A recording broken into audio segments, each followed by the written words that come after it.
then City Attorney Louise Rennie on a fellow named Jack Davis, who had been the campaign manager for Frank Jordan in the previous elections. They had all become disenchanted with his performance, and they too were in dialogue about what should be done and could be done, and why you, Willie Brown, ought to do it. Mm-hmm. Well, why did Willie Brown want to do it?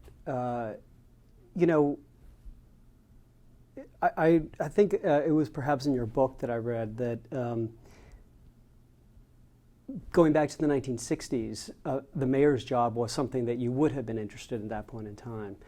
But going through all the traumas and travails of San Francisco in the 1970s in particular, such as the assassination of George Moscone, who was both a friend and a mentor to you,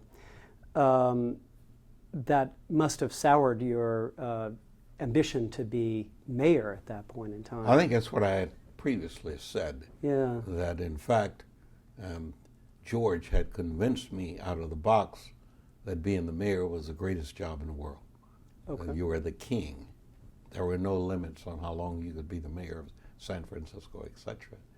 And I had, in running around with George in his mayorship, began to see it as a wonderful place. Every restaurant you go into, every nightlife activity, every opportunity for ballet or theater or any of the other things on the streets, people just absolutely knew who the mayor was and kidded with the mayor and had fun with the mayor, and George was that kind of person. Mm-hmm. And he was just happier than ever in that capacity and said, when I'm no longer mayor, you have to be mayor. You're the most natural to take this job. And then the assassination occurred, and by then the divisions had begun to evidence themselves.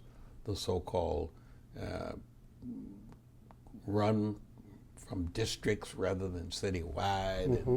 and becoming interested in all the business surrounding tenants and poor people and all of the kind of things that you see today in San Francisco. And so that had begun to be less attractive for me, and then Moscone's assassination wiped it out. But by the time term limits had kicked in, a number of things had occurred.